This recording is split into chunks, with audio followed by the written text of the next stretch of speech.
Bonjour tout le monde, j'espère que vous allez bien même si je vous entends pas. Du coup, comme je l'ai mis sur Twitter, j'ai eu des gros problèmes de PC et c'est pas la première fois puisque la vidéo du harcèlement, il m'avait supprimé tout l'audio. Voilà, il n'était pas adapté pour ça et du coup il va falloir que je change. Mais c'est pas grave, on continue. Donc, après vous avoir parlé de koala, d'émeux et de wombat, on va parler de handicap. Le rapport, il y en a pas. Mais en fait c'est juste pour vous rappeler que j'ai fait une vidéo sur l'Australie qu'il faut pas oublier d'aller la voir. Voilà. Si je vous parle de tout ça, c'est que j'ai travaillé dans ce milieu. J'ai été animatrice pour séjours adaptés, j'en ai fait 3, pour des MJC, des EHPAD, des foyers de vie et des centres sociaux. Bien évidemment, on rencontre plus le handicap dans certains établissements que d'autres, mais il n'empêche que dans tous les cas, pour se déplacer, c'est la galère. Entre les places de parking déjà prises par des gens valides qui ont juste la flemme, le regard des gens extrêmement insistant quand on rentre dans une pièce, ou les entrées inaccessibles, c'était un enfer. Et moi, même si je suis très forte et qu'il faut le reconnaître, je peux battre The Rock en moins de 2, j'ai quand même des petits bras de crevette, et faire passer un fauteuil avec une personne dedans sur des marches d'escalier, c'est tout sauf une partie de plaisir. Donc j'ai voulu me renseigner sur les lois en matière d'accessibilité, parce que oui, la mentalité des gens, ça il faudra bien plus de temps. Du coup, il se trouve que il y a la loi du 11 février 2005 qui dit: à partir du 1er janvier 2015, tous les établissements recevant du public, ERP, devront être accessibles aux handicapés et aux personnes à mobilité réduite ou à défaut une qualité d'usage équivalente. Arrêté du 1er août 2006. Les nouvelles constructions ou nouvelles créations de RP devront être accessibles aux personnes confrontées à différents types de handicap. Les règles d'accessibilité sont d'application immédiate.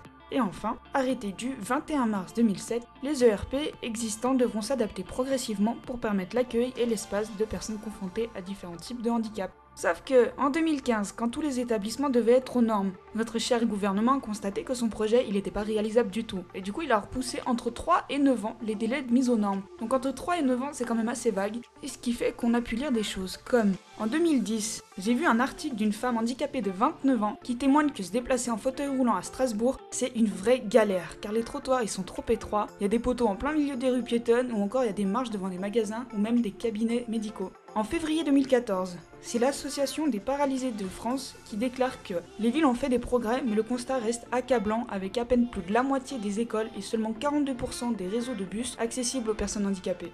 En 2018, on découvre grâce à une association qui pointe ce problème du doigt que, au total, sur les 303 stations du métro parisien, il n'y a que 9 stations de la ligne 14 qui sont équipées pour les handicapés, soit que 3% du réseau. Et pour être un petit peu plus récent quand même, en février 2020, il n'y a que 9 à 10% des personnes qui vivent dans l'agglomération de Nice qui sont satisfaites de l'accessibilité de la ville pour les personnes en situation de handicap. Il y a même une personne qui témoigne que les trottoirs, encore une fois, ils sont pas aux normes et qui doit carrément se déplacer sur la route et du coup c'est pas vraiment sécurisant tout ça. Avec ces 4 exemples pris à différentes dates, on voit bien qu'entre 2010 et 2020, il n'y a pas eu tant de changements que ça. Du coup, je vous laisse en description le témoignage d'une femme qui a eu beaucoup de mal à se loger et que j'ai trouvé plutôt intéressant, car je sais pas si vous avez déjà visité des appartements pour vous ou votre famille, mais nous, quand on devait déménager, on a fait beaucoup de visites. Bon, nous, on était un peu exigeants car on a des chiens, il fallait un endroit pour les sortir qui soit proche de la maison. Mais bref, parmi tous les appartements qu'on a visités, il y en avait vraiment très peu qui étaient adaptés. En fait, parmi tous ceux que j'ai appelés, il y en a qu'un où ils nous ont dit non, celui-là il est réservé pour les personnes en situation de handicap. Un seul. Et c'est très compliqué d'accès parce que par exemple l'interphone parfois il est beaucoup trop haut, les marches qui servent à rien, la porte qui est beaucoup trop lourde et qui se tire, ça fait que tirer la porte et rentrer en même temps avec un fauteuil c'est assez compliqué. Donc vraiment faut aller lire cet article, ça permet de s'ouvrir un petit peu les yeux sur des choses auxquelles on pense pas du tout. Maintenant qu'on a parlé des normes, j'avais aussi envie de vous parler des places de parking. Parce qu'on parle souvent des gendarmes, des policiers, etc. qui se garent sur les places de parking bleues. Donc les places réservées aux personnes handicapées. Et je suis allée vérifier leurs droits, encore une fois je voulais pas parler sans savoir. Et il se trouve que, dans 2 cas très rares, un policier peut se garer sur une place réservée aux handicapés s'il doit effectuer une intervention urgente par exemple. On a entendu dans 2 cas très rares. Alors faut m'expliquer toutes ces photos, je vous laisse apprécier le spectacle et on en reparle après.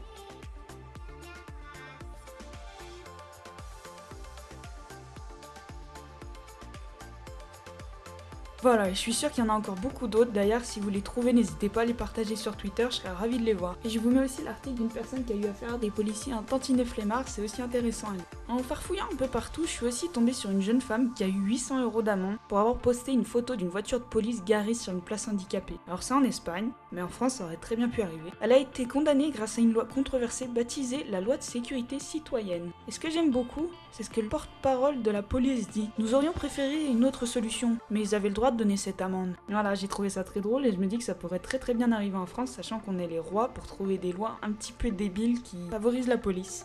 Avant de vous laisser sur des images de gros fails en rapport avec le handicap venu de tout pays, je voulais quand même préciser que les personnes handicapées ne sont pas réduites à leur handicap. Ce sont des gens comme tout le monde, il n'y a pas besoin de les pleurer, il faut juste avoir un peu de tendresse, il n'y a pas besoin de pitié non plus, ils sont certainement plus forts que vous et moi. Par exemple, je suis très fan de Philippe Croison, Guillaume Batz, pour citer que 2 exemples. Et ces gens, ils ont un humour noir extrêmement drôle et ça vous fait aimer la vie, quoi, c'est ouf. Si jamais ils regardent ma vidéo, ce que j'espère de tout mon cœur, je les remercie d'avoir été aussi forts. Car c'est en partie grâce à vous que j'ai trouvé le courage de battre ma peur du regard des gens, d'affronter de nombreuses peurs et ainsi qu'un passé un tout petit peu compliqué. J'ai appris à aimer la vie en voyant votre sourire et pour tout ça, je vous dois un grand merci.